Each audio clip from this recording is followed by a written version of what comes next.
I have audited hundreds of Klaviyo accounts for multiple 7 and 8 figure brands. What I usually found is that they were making one of these 7 mistakes which cost them hundreds of thousands of dollars in sales every single month. In this video I'm gonna cover 7 most expensive mistakes that are ruining your sales. I'm gonna also show you how to avoid them to make sure that you're gonna stay on top of your email marketing performance. Let's start with the first mistake, being double opt-in. So usually having double opt-in turned on can cost you thousands of dollars every single day, and I'm not exaggerating at all. That's because it slows down your entire list growth. It means fewer people entering all your flows, including the welcome flow, and fewer people receiving your campaigns. All you have to do to prevent this is go to your Klaviyo account and turn on single opt-in into your email settings. It's very simple. I'm gonna show you how to do it in just a second. Alright, so as you can see, I'm inside my Klaviyo account. All you have to do is go to your list and segments, select your lists, just so you can find it easier, and then find the main list that you're using. Then select this list, go to settings, go to consent, and then make sure that you have single opt-in turned on. It might be that it will look like this for you. Just make sure that you select single opt-in and then hit save, and you should be good to go. If you're using multiple lists, make sure that you do this for every single list that you're using.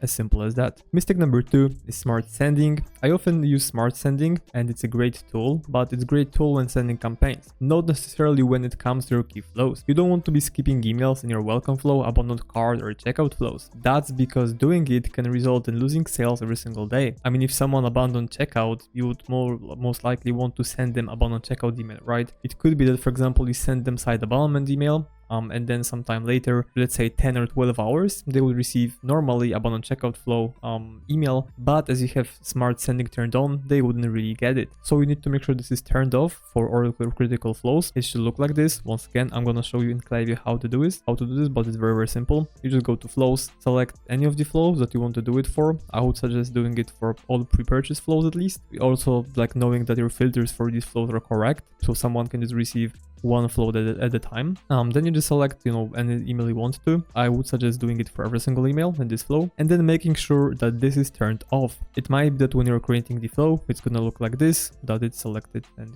turned on. You want to turn this off, make it look like this, and also you can turn on UTM tracking as well, and then you're just gonna hit save, and that's it. Unfortunately, you need to repeat this for every single email in all of your flows, which are, once again, I would suggest doing it for all pre-purchase flows, both purchase 1, 2, but in general you need to do it manually. It takes a lot of time, especially if you have a lot of emails, but it's definitely worth it because you just need to do it once and then you're good to go. Mistake number 3, which is treating your abandoned cart as abandoned checkout flow. This one is one of the biggest misconceptions because I've heard it countless times where brands were saying, yeah, we have abandoned cart flow set up, we're all set, we're good to go. And then I would check the account and see that they meant abandoned checkout flow, not abandoned cart flow. The difference is huge because having the second one, which is abandoned cart flow, can even double your cart recovery. So it can double the sales coming from your abandoned checkout flow, which is huge, and that's why you need to do it. And previously it was harder because you would need to install the add to cart metric manually. It would take you some time. You would need to be, at least understand the code somewhat. But now, recently, Klaviyo has rolled out a new update where they do it for you, essentially. You just need to make sure that you have updated the latest integration, and if you do it, it will look like this. Essentially, if you don't know how to update it and how to set it up, you can watch my other video showing you the new free flows that you need to set up after the Klaviyo update. But if you don't know how to do this and want to do this now, click on your brand name, go to integrations, Shopify, and right now it's gonna be showing, the updated version, but it might be that you might need to click get started and update this integration. Then make sure that you have this ticked on. Okay, and this is what you should see in your account. You see, we had this previous added to cart metric, and right now this is the new one, which once again you're gonna see after the update. And I recommend you use this one pretty much always for your abandoned cart flow, just because it has way more data. It's collecting way more data than the old metric that we had installed. It's just more accurate. So use this one. And once again, you should do this for your abandoned cart flow, not abandoned checkout flow. The trigger for your abandoned checkout flow should be checkout started, and the trigger for your abandoned cart flow, these emails will be the same in both flows, but the trigger will be different. It's gonna be added to cart. Make sure you do it. It's an easy way to just double your abandoned checkout sales. Now, the other mistake number 4 is just using fixed hour time delay. You see, it's not ideal because you want to send emails during hours when your subscribers are active, and that's why setting time delays, you should delay the email, but at least, or not at least, but you should delay it by 23 to 24 hours. There's no point in waiting for 10 a.m. to send an email to a person who is usually active at 6 or 7 p.m. So make sure you have this turned off and use time delays mentioned above. What I mean by this is on the example on the left hand side, you're gonna see that the person is gonna receive this email, so the email after this time delay, at 10 a.m., which might not be ideal. I mean, for some people it will be, but let's say, your subscribers are mostly active during evening hours, during nighttime, let's say 6 to 7 p.m. If they receive this email at 10 a.m., maybe they'll open it while, for example, being at work, but the chances of them buying from this email at that time are super low. That's mainly because, especially for the flows where they are triggering the flow, let's say they're starting the checkout at 6 p.m. Chances are they're gonna be shopping online during those hours, 6-7 p.m. instead of 10 a.m. That's why you want to be using time delays like this one. And in case you're wondering, okay, but why 23 hours and not 24? That's because this is the time delay for the second email, because the first email had time delay of 1 hour. So essentially the person is gonna get email number 2 exactly 24 hours after they have taken an action on the website. So that's why you want to make sure that you have time delays like these, not like this one where you're just waiting until a specific time during the day. Mistake number 5, huge one, sending your whole list. Blasting your entire list is the fastest way to get your emails to land in spam. It's just true. Low open rates are going to drive your email revenue down, and the open rates alone are gonna do it, because if your open rates go down by 50%, it means that 50% less people are seeing your emails and you're gonna get 50% less conversions. That's why it is so important to take care of your deliverability. If you don't know how to do it, I've got an entire guide, almost 40 minutes long, covering everything you need to know about deliverability, so make sure you watch it. But overall, remember to never blast your list, because aside from deliverability, these emails are not going to relate to your email list and you'll just burn through your subscribers pretty quickly. Instead of sending all emails to everyone,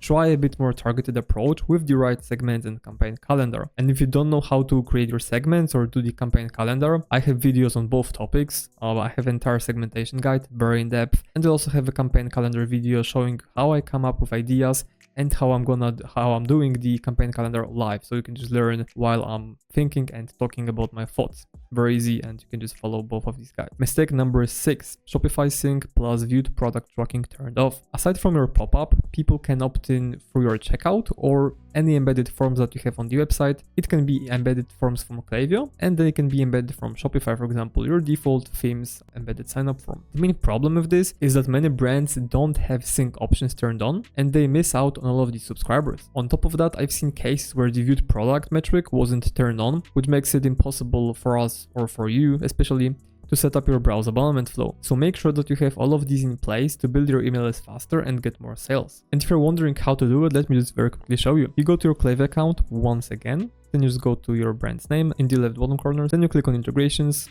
you go to Shopify. I know we were previously in this view, we're making sure that we have behavioral events, but now you want to make sure that this is ticked on, that you're tracking viewed product metric, which is very important, and then that you're syncing your data from Shopify to your email list, right? And that you're doing it to the right list, because maybe you're doing it to preview list and you're not using these people at all. So we want to make sure that you're using all of these contacts and emails that come in, and that you have selected the right email list. Same goes for SMS. This is my demo account for, just for Klaviyo video purposes only. But if your brand collects SMS, or even if it doesn't, I would recommend you also have this turned on, because it's gonna help you just build your email SMS list way faster, and it's gonna be way more efficient. And before I get into the last mistake, which is the most important one, honestly, out of all of them, make sure that you join my email list, where there's gonna be a link below this video. I'm gonna be sharing weekly value with you. You're gonna have early access to all my resources that I release, and they're gonna be very in depth. Like, actually, I could be charging like 250 per resource for the ones that I'm dropping to my email list. So make sure you sign up, because it's completely free. But on the other hand, if you're an e-com brand running an e-com store and you need your email marketing to perform better, you want to improve it, you can book a call with me using the link down below this video. We're gonna do a free Klaviyo audit, and you're gonna prepare a free email campaign that we're gonna create for you, and we're gonna send it to your email list. No strings attached. You don't need to do anything. Just jump on a call with us, discuss your brand. We're gonna do the audit plus the campaign, and we're gonna send it completely for free. Now back to the video. The last mistake, which I mentioned before, is probably the most important one, is using shared sending domain. So sharing your sending IP with other brands using Klaviyo isn't the greatest idea, mainly because if they mess up, your deliverability will suffer, which means that your open rates and revenue will take a hit for someone's mistake. That's not ideal, as you can probably imagine, and that's exactly why you need to set up your own branded sending domain. You can also see, you've seen it probably referred to as custom sending domain, but the branded sending domain and custom sending domain, these are the same thing, just different terms. By doing it, which is setting up this new sending domain, you will be able to control your domain's reputation and have better deliverability overall. It takes less than 7 minutes, so make sure you do it now. And if you're wondering what it looks like, it's exactly what it should be. So you should go to your Klaviyo account, settings, domains, and this is what it should look like. And if you're wondering why I said it takes less than 7 minutes, it's because I have an exact guide showing you how to do it step by step, where I'm doing this exact process live and setting up branded sending domain for this demo brand. So if you don't know how to do it, make sure you watch this video, which is gonna show up now on the screen, and you're gonna go through this whole thing with me. I'm gonna hold you by hand to make sure that you set it up. Once again, it's gonna take you less than 7 minutes. Thank you for watching this video. See you in the next one. Cheers.